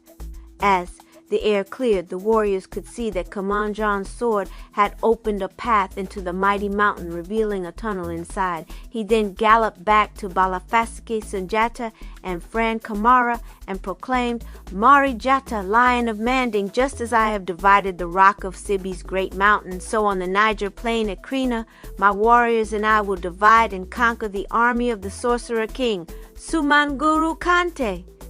Hearing these words, Balafaseke moved aside and permitted Kamanjan to take his place on Sunjata's left. Chapter 7. The armies under Sunjata's command moved to Krina, where Sunjata and Sumanguru Kante declare war. Fakoli Koroma joins Sunjata, and together they defeat Sumanguru. Sunjata's forces then destroy Soso, making their victory complete. So it came to pass that the combined Mandingo armies, under the command of the Lion of Manding, left Sibi and traveled to the village of Diala in the Niger River Valley. Sunjata knew that Sumanguru Kante was camped with his army in nearby Krina. A great battle between the two kings was now inevitable, since the sorcerer king needed to march through Diala if he were going to try to prevent Sunjata from entering the kingdom of Manding. It was the custom at that time that before taking action, one must state a cause for that action. Until now, the two kings had fought without a specific declaration of war, but now that they were fighting for the kingdom of Manding, formal communication would have to occur. Because Sumanguru and Sunjata were both sorcerers, it was possible for them to avoid speaking directly to each other by sending their owls to do it for them. So it came to pass that two owls spoke the following thoughts, each speaking for his own king. Sumanguru's owl flew to Sunjata's tent, perched there, and said, "Marijata, you are threatening the king of Manding. If you are wise, you will return to the kingdom of Mema in peace." Sunjata's owl then flew to Sumanguru Kante's tent, perched there, and replied, "The true king of Manding will never kneel to you, Sumanguru Kante. One cannot restore the dead to life, but if you are wise, you will return to your own kingdom of Saso, and from there you will do what you can to heal the injuries that you have brought upon the Mandingo peoples. Not you, but I am the true king of Manding," Sumanguru's owl exclaimed. "My army has given me the right to rule," Sunjata's owl replied. "Then my army will conquer your army and restore my right to rule." To these words, Sumanguru's owl exclaimed, "Just as the wild yam clings to the rocks, so will I cling to the kingdom of Manding." "Then let fear enter your heart, Sumanguru Kante," replied Sunjata's owl, "for my 7 great blacksmiths will shatter those rocks to which you cling, and when they have dislodged you, I will eat you." "You will not succeed, Marijata," replied Sumanguru's owl, "for I will become a poisonous mushroom in your mouth, and despite your great courage, you will be compelled to spit me out. Your magic will not save you, Sumanguru Kante," Sunjata's owl responded, "for I will become such a hungry rooster that your poison will have no power over me. Then, Marijata, I will become a fiery cinder that will roast your foot," Sumanguru's owl exclaimed. "And I will become the rain that will quench your fire," Sunjata's owl replied. "I will become the raging torrent that will sweep you away. Then I will become the great silk cotton tree that rules all other trees," said Sumanguru's owl. "And I will become the creeping vine that lives off the silk cotton tree and strangles it," Sunjata's owl exclaimed. Sumanguru's owl then replied, "You may or may not win this war with words, but know that I will not let you have the kingdom of Manding." "But you will do just that," Sunjata's owl responded, "for 2 kings cannot rule 1 kingdom." "You are correct about the 2 kings," Sumanguru's owl replied. "So if you are wise, you will prepare to have your own head join those of the 9 other kings whom I have already killed. Enough of this war of words," Sunjata's owl concluded. "Our swords will defend the thoughts our words have expressed, and what will be, will come. So if you are wise, Sumanguru Kante, you will prepare to meet a king who may have greater power than you possess." It was at Krina that Sumanguru Kante's nephew, Fakoli Koroma, joined Sunjata in his fight against the sorcerer king. "Greetings, Marijata, king of Manding," Fakoli began. "I am Fakoli Koroma, king of the fearless Koroma blacksmiths. Since you are at war with my uncle, we have a common enemy. Therefore I put myself and my army at your command. Together we will conquer Sumanguru Kante or die." To these words, Sunjata replied, "If my generals agree, I will be pleased to have you join us. I defend all those who need my strength to avenge injustice." So it came to pass that the Lion of Manding became the commander of 5 great armies, those of Mema, Wagadu, Tabon, Sibi, and Karoma. The night before any great battle, it was the custom at that time for a griot to appear before the assembled forces and light a fire in each warrior's heart. Therefore, once the sun had returned to its home, Balafaseke spoke to all the armies that had gathered under Sunjata's command. The griot began, "I will direct my thoughts to you, Marijata, king of Manding. What will be will come. But as you approach your destiny, I would give you a wise heart. First, I would have you know that kingdoms are like people, in that they are born, they grow, and they die. Each king lives during one part of the life of his kingdom. I would have you remember that the kingdom of Wagadu once included many, many lands, and it possessed great glory, fame, and fortune, he continued. But now Wagadu is but a tiny kingdom, and its great glory, fame, and fortune live only in the songs the griots sing. Today it is Sumanguru Kante who rules not only his kingdom of Sasso, but the kingdoms of other kings as well. Are this sorcerer king's arrogance and cruelty going to continue to torment us? Balafasika asked. Then, after a brief pause, he replied, I think that this is not to be. Sumanguru Kante has pushed his kingdom beyond its limits, and like a horse that has been driven by its rider without mercy, the kingdom of Soso is doomed to collapse. Balafaseke continued, Marijata, you are returning to Manding at a time when another king already rules your kingdom. I would have you realize that just as two roosters cannot live peacefully together in a chicken coop, so two kings cannot eat from the same calabash. Yet you are the 16th king of Manding, and just as the silk cotton tree is deeply rooted in the earth, so you have deep roots in the history of your Mandingo people. Son of Nare Maghan and Sogolon Kedju, listen to your griot while he sings about your ancestors. Through his song, he would have the old kings of Manding teach you how to handle your destiny. Remember the good king who first conquered Manding. Remember the good king who made Manding grow. Remember the good king who went to Mecca and brought the blessing of Allah upon Manding. Remember the good king who transformed the hunters of Manding into warriors. And remember his evil son who brought a time of terror to Manding. Remember your father, the good king who brought the blessing of peace to Manding. Remember the majestic lion to whom you owe your majesty, and the buffalo to whom you owe your might, for it is your father, Nare Maghan Kon Fatta, and your mother, Sogolon Kedju, to whom you owe your life and your destiny. Balafaseke then concluded by asking, Marijata, what great deeds will you perform tomorrow that will become part of my songs? What will your actions teach all those who come after you? What will you leave the Mandingo peoples to remember about you? I would have these questions give you a wise heart. My power is small compared to your own.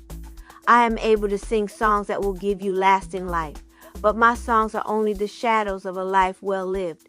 You have the greater power, for you are able to create the song that you would have me sing. The sun had long returned to its home when the warriors returned to their tents for a good rest. But although the sun and the warriors slept, Fakoli Karoma remained awake, listening to the night sounds and anticipating the battle in which he would finally avenge the theft of his wife. So it came to pass that, just as the sun was about to begin its morning journey, it was Fakoli Karoma who heard the sounds of his uncle's army on the move and immediately alerted Sunjata. For this great battle for his kingdom, Sunjata exchanged the Muslim attire of Mema with its white turban for that of the hunter king of Manding. He took down his wondrous golden bow and chose an arrow that had been specially prepared for this occasion. The arrows that he always used in battle were made of iron, but this arrow had a wooden shaft that was tipped with the sharp spur from the leg of a 1-year-old white rooster that had been filled with the pure dust of gold and silver. Sunjata knew from Nana Triban's tale that if he could touch the Demon King with this arrowhead, it would break Sumanguru Kante's taboo and destroy his power. The Lion of Manding was delighted when Balafaseke told him that a renowned seer had dreamed that Sumanguru Kante had died in battle. The Battle of Krina occurred on the Niger Plain. Sumanguru Kante's great army stretched all the way from the river to the hills.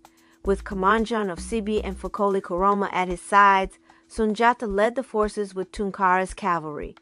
As usual, the bowmen of Wagadu and Tabon, under the command of Fran Kamara, fought in the rear.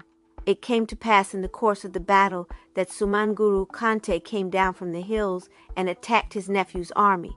Sunjata then slashed his way through the warriors of Sasso in order to support Fakoli Karoma and confront the Demon King. Once again, the army of Saso spearmen did not daunt Sunjata. Faster than lightning, more frightening than thunder, and more unpredictable than a flood, the Lion King pounced on his enemy like a lion among sheep. The earth soon ran red with Saso blood. Many warriors found death beneath the hooves of Sunjata's horse. Others dropped their heads beneath his sword as a tree drops its ripe fruit.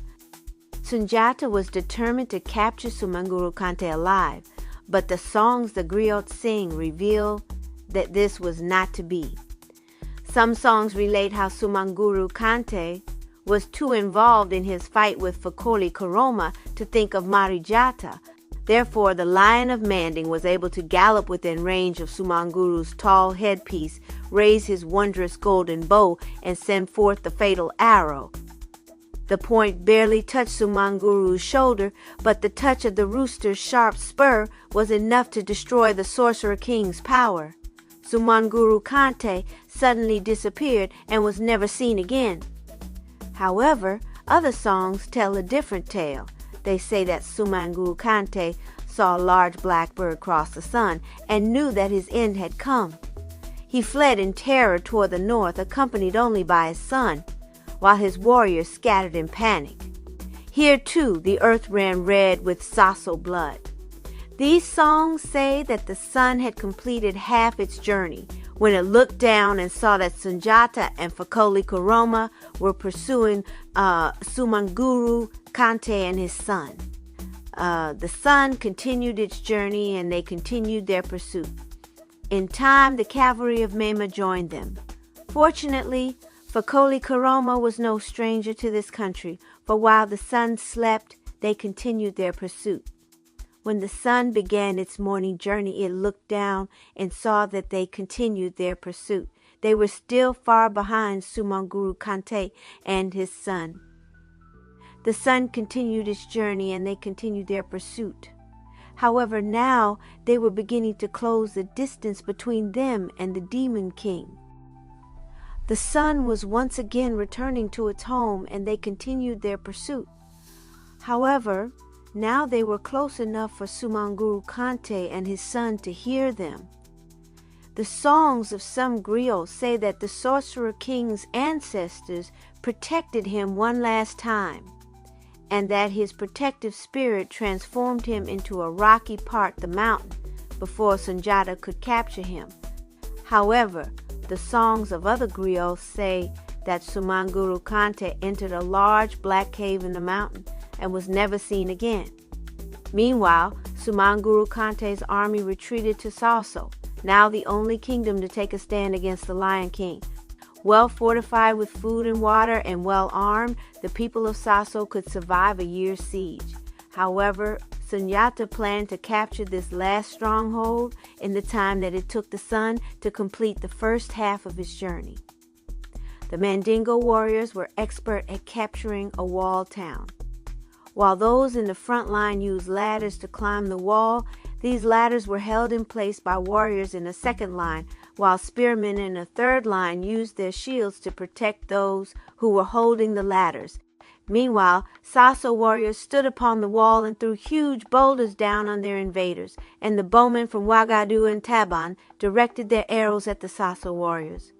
The best bowmen of all, those from Bobo, had joined Sunjata's forces in time for the Krina battle, and they now shot flaming arrows over the wall, igniting the thatched roofs of the village houses and causing the town to become a mass of flames and smoke.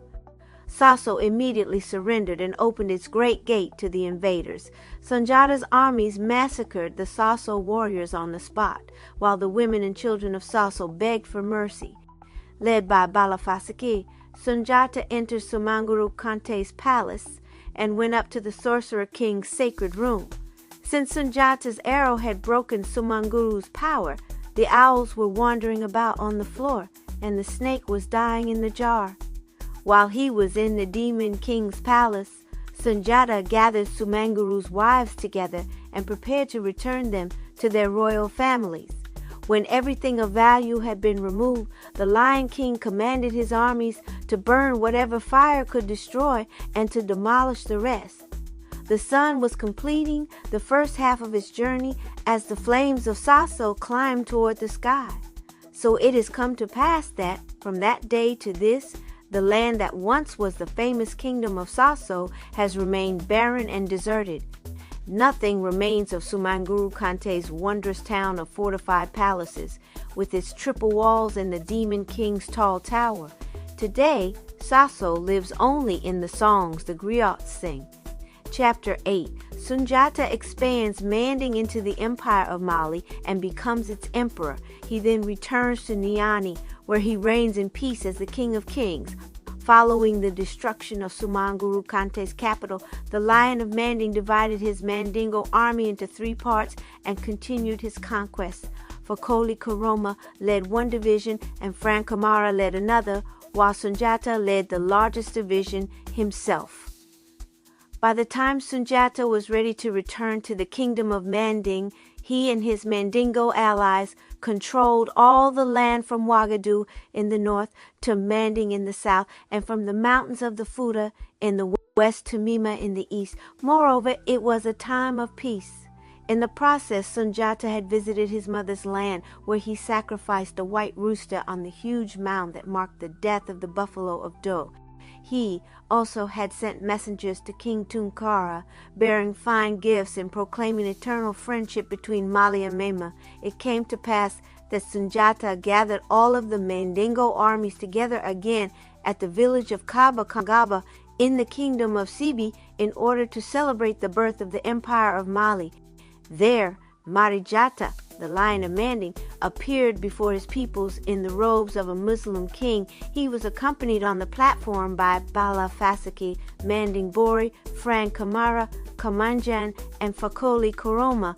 Kamanjan, being the king of Sibi and therefore the host, was the first to speak in Sunjata's honor. "Praise Allah!" Kamanjan exclaimed. "What will be will come, and we are finally at peace. May we never see it end. This day we are happy in our hearts and in our homes because one man among us had the courage, the strength, and the skill to confront Sumanguru Kante and destroy him." The king of Sibi continued, "It had come to pass that Sumanguru Kante was the most powerful ruler among the kingdoms of the evening sun. Believing that he alone was invincible, he had only contempt for everyone else. He was a great tree that, being unable to see the storm that will uproot it, proudly withstands the violent winds until it suddenly falls. With the Saso spearmen behind him, Sumanguru Kante had already defeated and killed 9 kings. But he was not satisfied, and we were powerless against him. Again and again he would steal our silver and our gold, but he was not satisfied, and we were powerless against him. Again and again he would steal our wives and our daughters, but he was not satisfied, and we were powerless against him. Again and again he would steal our kingdoms, but he was not satisfied, and we were powerless against him. Kings who possess power lack courage. Kings who possess courage lack power. When would the forces of nature combine to produce the storm that would uproot this great tree?"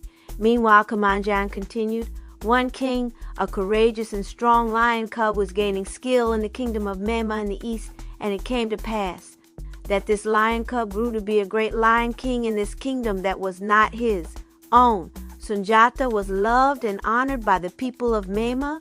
Sunjata was admired and respected by the great warriors of Mema, and Sunjata was feared by the enemies of Mema.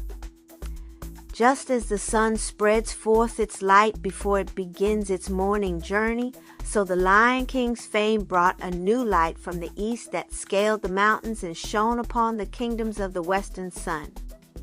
With the love of a father for his children, the Lion of Manding came to our rescue. Marijata possessed both the courage and the power to combine the forces of nature to produce the storm that would uproot this great tree," Kamanjan exclaimed. He continued, "At Tabon, Sumanguru Kante's army of Saso spearmen did not daunt Marijata. Faster than lightning, more frightening than thunder, and more unpredictable than a flood, the Lion King pounced on the enemy like a lion among sheep. The earth soon ran red with Saso blood. Many warriors found death beneath the hooves of Sunjata's horse. Others dropped their heads beneath his sword as a tree drops its ripe fruit. The sorcerer king and his spearmen panicked and fled in terror toward Saso. We had feared Sumanguru Kante as if he were a demon, but when we saw him run, we knew that he was but a man. We could conquer him after all, Kamanjan continued, and so it came to pass that the forces of nature combined to produce the storm that uprooted this great tree. For with Marijata in command, we Mandingo combined our armies to fight the war that destroyed the great sorcerer king. No longer will Sumanguru Kante steal our silver and gold. No longer will Sumanguru Kante steal our wives and daughters. And no longer will Sumanguru Kante steal our kingdoms. Marijata, Kamanjan concluded, I proclaim you to be my king, the king of my nation, the king of kings, and my emperor. And with these words he plunged his spear into the ground and exclaimed, I give you my spear. From this time forth it is yours. Fran Kamar then took his spear in his hand, stood up and proclaimed, Marijata, I proclaim you to be my king, the king of my nation, the king of kings, and my emperor. And with these words he plunged his spear into the ground and exclaimed, I give you my spear. From this time forth it is yours. Fakoli Koroma then took his spear in his hand, stood up and proclaimed, Marijata, I proclaim you to be my king, the king of my nation, the king of kings, and my emperor. And with these words he plunged his spear into the ground and exclaimed, I give you my spear. From this time forth it is yours. So it came to pass that Kamanjan's words and deed were repeated by each of the 12 kings of the Mandingo Empire, until 12 spears proclaimed Marijata to be emperor of Mali.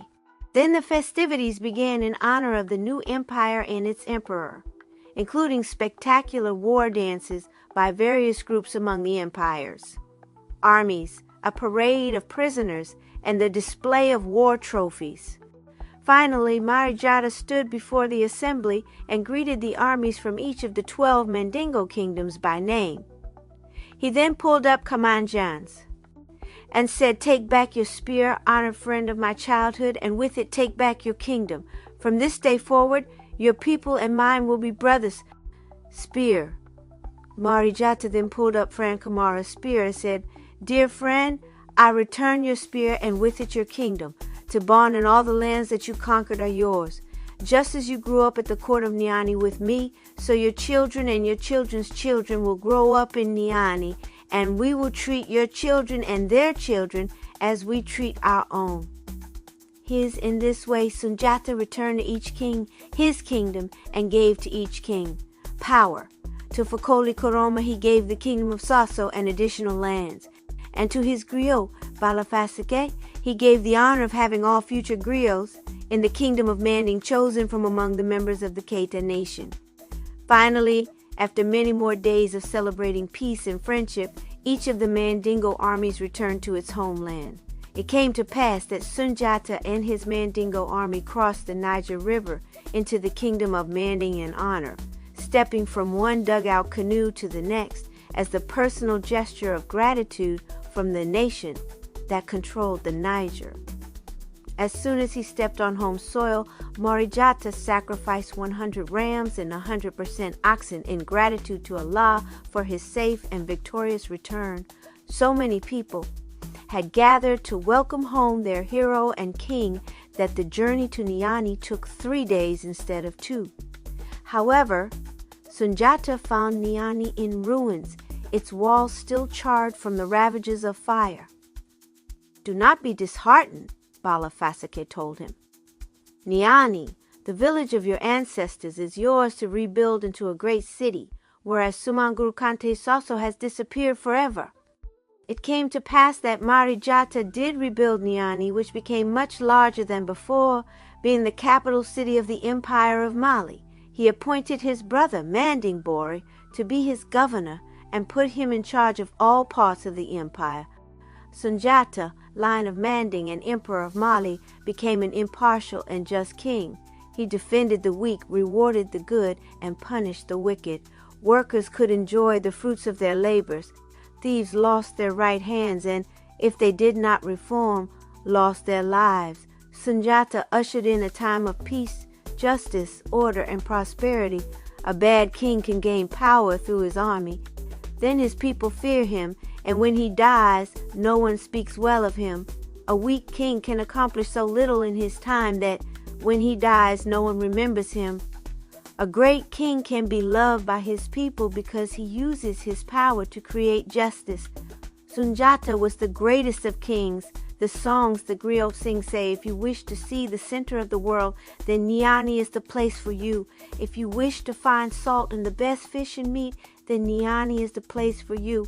If you wish to find the finest cloth and gold, then Nyani is the place for you.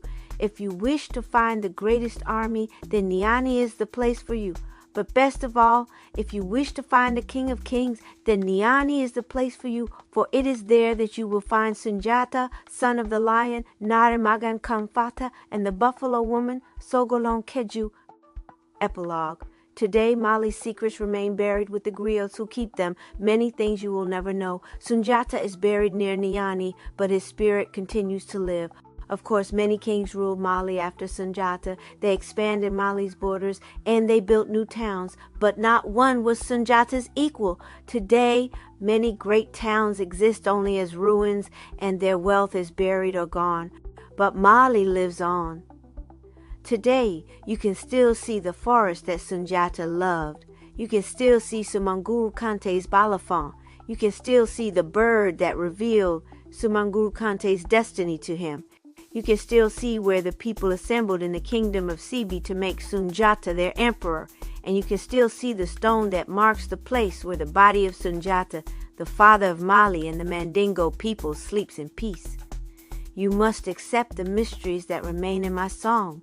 Do not be so foolish as to disturb the spirits of the dead, for they would never forgive you. And do not ask me, for I have given my sacred word to my masters that, as a griot, I will keep the secrets of the past.